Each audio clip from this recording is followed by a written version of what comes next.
Hey you guys, it's Ari the doll. You already know what to call me. It is again pretty late, so I'm not trying to talk too loud. I feel like I make my videos like way too late. Like I feel like I should film earlier so that like I don't have to like be whispering to the camera. To make a video today talking about pretty privilege in regards to transgender women. Where I got this idea, I was having like a really odd week. Like not last week but the week before. And what I mean by that is just like I noticed certain things and I was experiencing different things. And I think because of my HRT progress that I wasn't experiencing before. Hey guys, these are my nails. I got my nails done.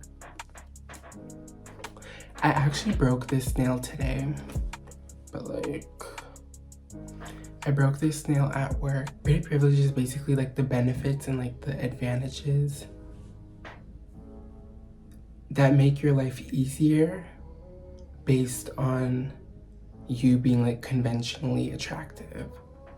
Like I feel like I'm like, you know, like you have certain advantages because like you are conventionally attractive in society. Society is nicer to like people who meet the beauty standards and look conventionally attractive. That is what pretty privilege is. Now, in relation to trans girls, transgender girls who are more conventionally attractive, they might have like an easier or smoother transition where people might be respecting them more, their identity more, they are less likely to be hate crimed, and just like their life isn't as hard as it could have been if they weren't conventionally attractive. Passing privilege refers to like the ability of a transgender person, either man or woman, like trans man or trans woman, who is able to be perceived as cisgender of their like identifying gender. Like for a trans woman to be perceived as a cisgender woman, or a trans man to be perceived as a cisgender man. Transgender people who tend to be more conventionally attractive or who meet these beauty standards tend to pass more than transgender individuals who don't. I just want to say pretty privilege does not equal passing privilege in terms of the transgender community. So I just wanted to like put that out there. Now, in terms of pretty privilege and these beauty standards, transgender women who do end up meeting these standards might find themselves having a more comfortable life or like less stress in their life in terms of them being trans, if you get what I mean. But with the benefits comes its challenges. Like the more you meet these beauty standards and the more conventionally attractive you are perceived to be, you are objectified more, and as trans women, we already are heavily objectified as a community.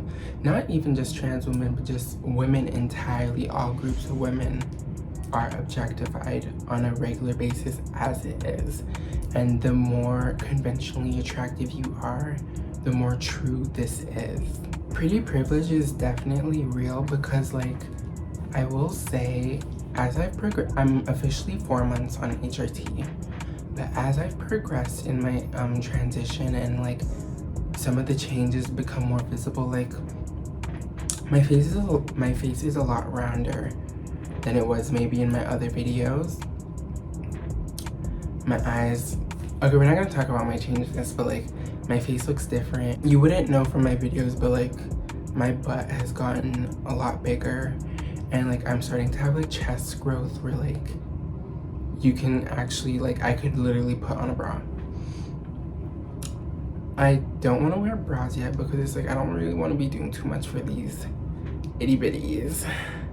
But like if I wanted to wear a bra, I could. Like they're here. So I definitely look a bit different now, and like now that things are like, now that changes are visible, there'll only be more change, because it's like now the estrogen is like in my system doing its thing constantly. So it's like things are just getting started. But back to the point, pretty privilege is definitely real, and like the more I've progressed on my HRT journey, I've noticed more experiences of it. About like a month ago, I got a job opportunity literally based on how I look.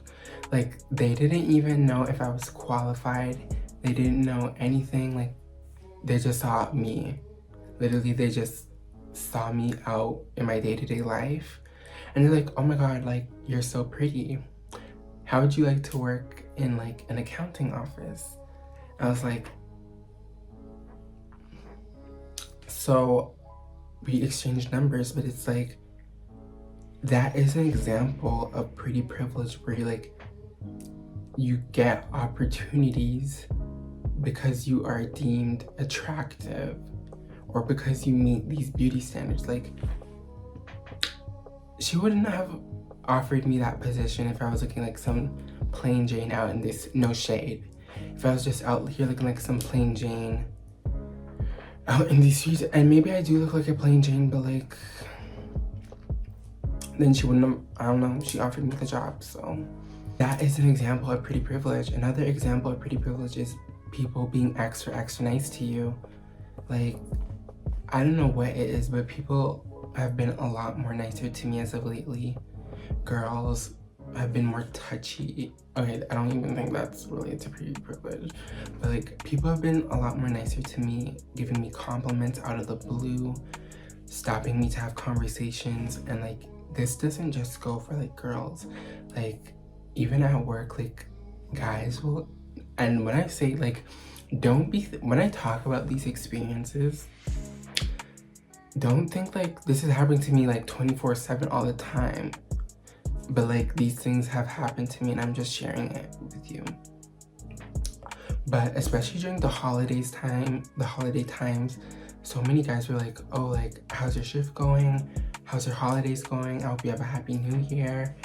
Merry Christmas, beautiful darling. They were like, it was coming.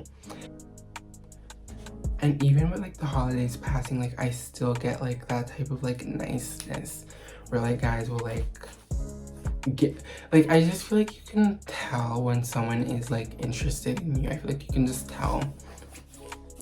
Or like, I've been noticing a lot of guys giving me like those eyes, and it's just like, this is where like the objectification comes in, because it's like they're just being nice to you because you're pretty. Like, that's plain and simple what it is. Like, they're just, all these like encounters, you being pretty is playing a role, me being pretty is playing a role into this, because you guys, I don't leave the house unless I'm like looking cute. Like, I get cute and I leave the house. So it's like, I'm always leaving the house looking cute. So it's like, okay, let me say 90% of the time, because sometimes I need to go run errands or something, and like, a lot of new things are happening to me because of simply how I look. People will want to talk to me more, or like, people will like ask me more questions about myself, or like, people will like offer me jobs. Literally, the girl offered me a job. Like, I will say, as a transgender girl, meeting these beauty standards and becoming conventionally attractive, along with like my hormone therapy, but like just like meeting certain beauty standards, like making sure my hair is looking cute, making sure like I'm looking cute when I'm leaving the house, keeping fit, like keeping fit, always smelling good, like, you know, like those type of beauty standards, like I feel like they all play a role into like how I'm perceived and they do allow people to treat me more respectfully than without HRT or without meeting these beauty standards. You get me? So it's just like building on what I was saying before about like the objectification, because it's like they're not seeing you for you, but they're seeing you for like how you appear. You get me? There is an expectation for girls to like always be looking cute, to be skinny, flat stomach, big boobs, big butt. Not everybody can have all, like, some people get surgery, but like not everybody can meet every single beauty standard. But like, to be a conventionally attractive person is to be constantly like taking care of yourself and maintaining yourself while also being in shape and fit, and just like, you know, I feel like a lot of people can meet these beauty standards, but like at the same time they're toxic. So it's like, I get if you don't really care for them. Let's talk about the intersectionality of like being trans women, like being transgender women, and like these beauty standards. As a trans girl, like I feel like you're held to an even higher standard, because right away people can immediately say, oh, well, you're born a man. Or people will just be so quick to like not acknowledge who you are simply based on the fact that like you don't fit their ideal like you don't look like the ideal woman. So it's like transgender women have to work harder, and they are held to a higher standard. And like being tall, a lot of trans women are tall. Not every trans woman is tall, but a lot of trans women are tall. So it's like, you know, like you're a tall girl, maybe you got like broad shoulders, maybe like, you know, like maybe you got no hips, or like maybe you're flat, or like maybe you're just not curvy. Like women are allowed to like when I say women, I'm referring to like cisgender women in this sense. Cisgender women are able to exist and still be acknowledged as women, even if they don't meet these beauty standards. When it comes to transgender women,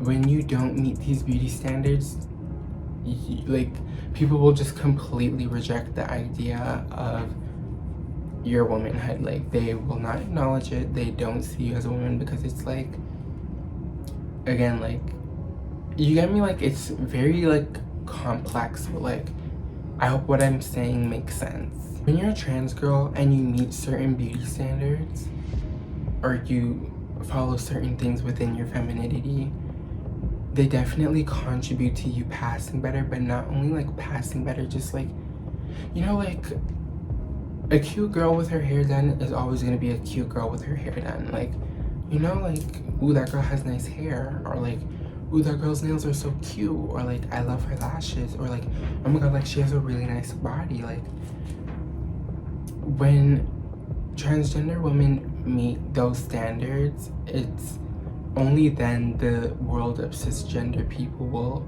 respect and validate their identity as women despite being trans.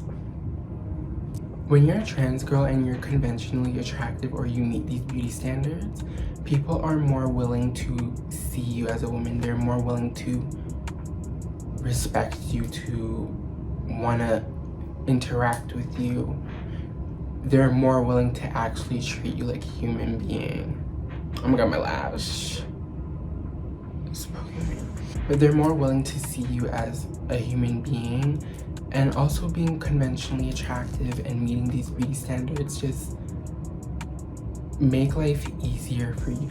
Well, there are struggles with being women, period, like in general, but like as trans women, meeting these standards allows your gender identity to be reaffirmed, not only by yourself but by others. The pursuit of meeting these beauty standards and the quest to being conventionally attractive can definitely take a toll on your mental health, good and bad. Like your self-esteem can like go up. You can have peace of mind knowing like okay,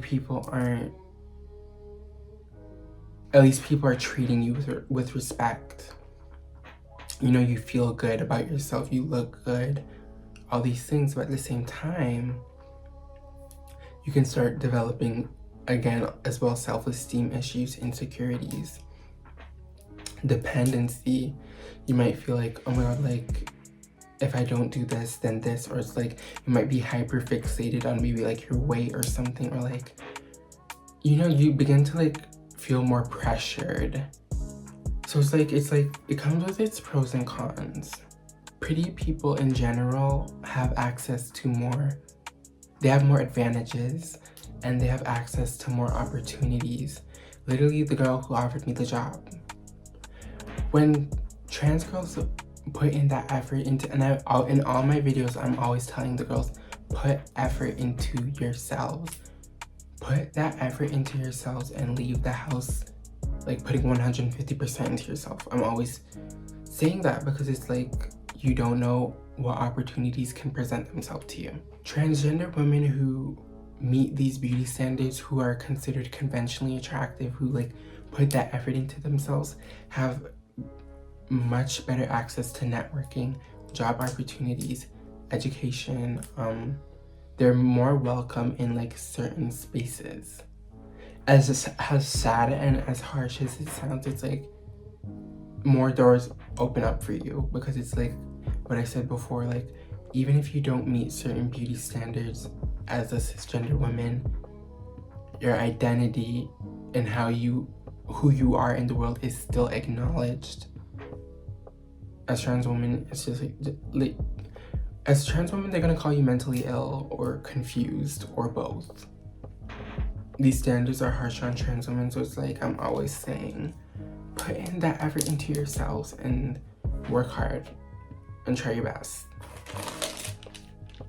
When you conform and when you do go to meeting these beauty standards, I mentioned objectification earlier, and it's like it can get to a point where your physical appearance is valued more than like what you have to offer or who you are as a person. And I've been noticing this where it's like people, like I said like earlier, you guys are only doing all these things because I'm literally cute, like I'm looking cute.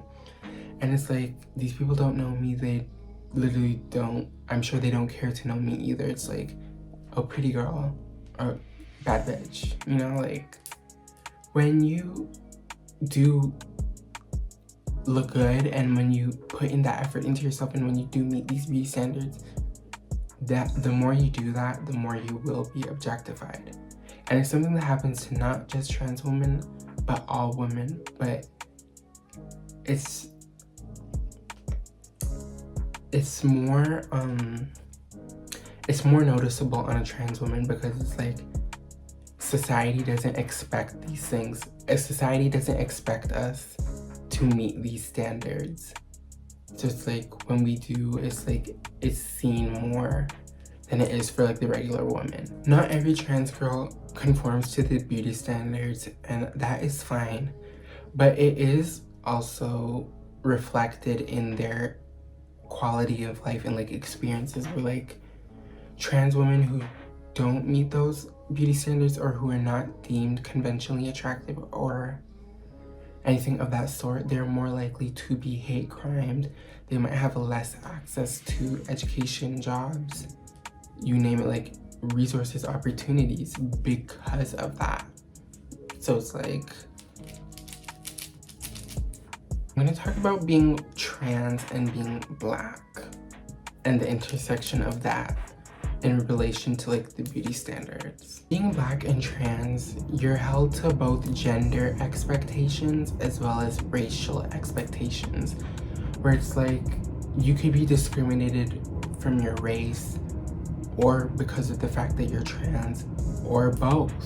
Being of color, like a minority, in a world where the beauty standards center around Eurocentric features. As a person who is both black and trans, it's like you are held to like an even higher standard. You get what I mean? Do you see the intersection? Like, yeah. Like there's colorism, like lighter skin tones and shades are deemed more attractive in society than darker skin tones, and it's like that is an intersection of being trans and black, because it's like you are a black transgender woman, and it's like in a world where like lighter people are deemed more favorable in society. It's like there's hair politics. It's like everybody's worried about everybody has this stigma that black girls don't grow hair.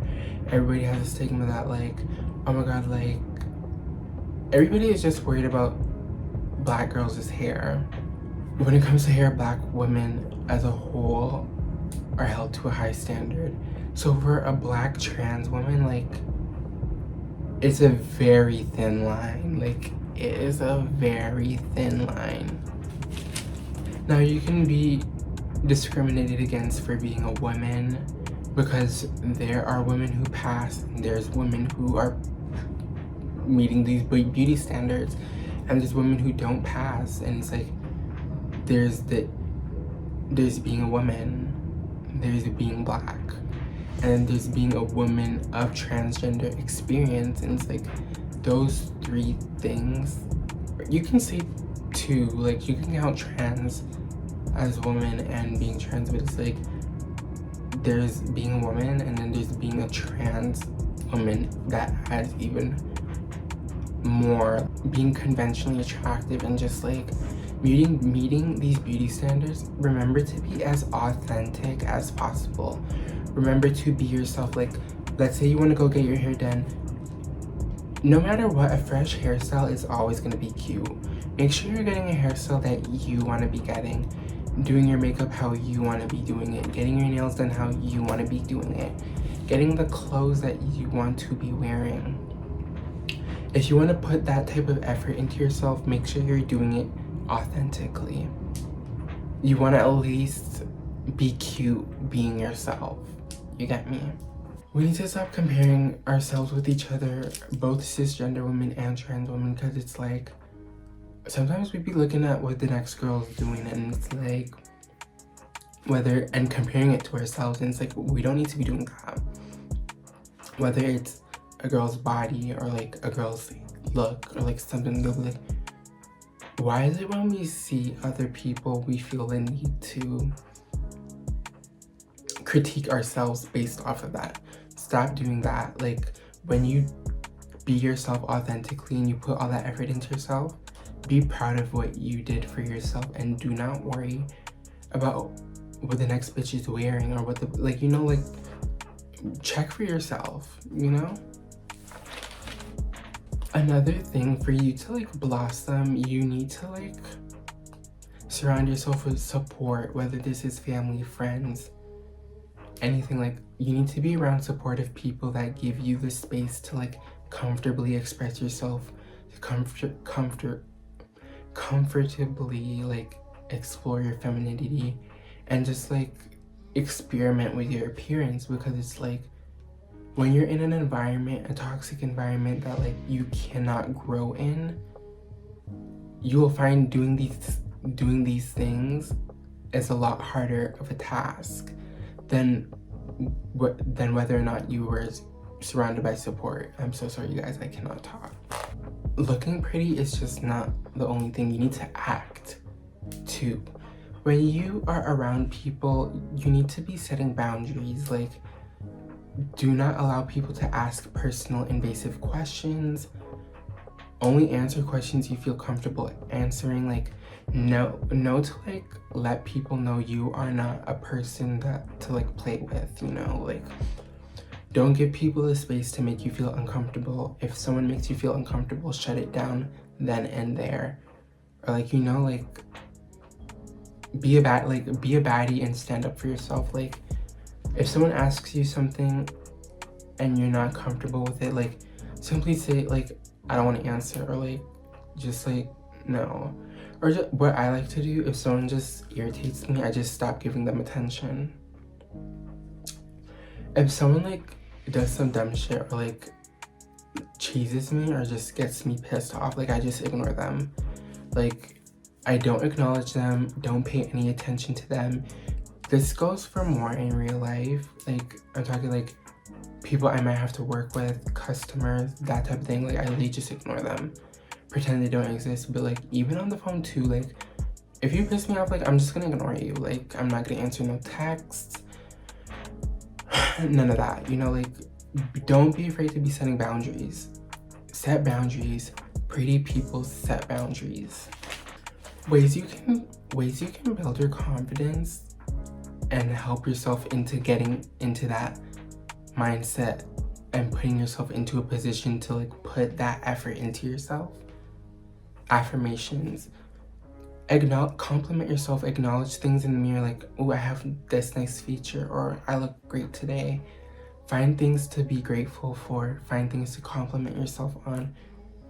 It doesn't have to be physical appearance, it could be your character, it can be like literally just find affirmations that suit you.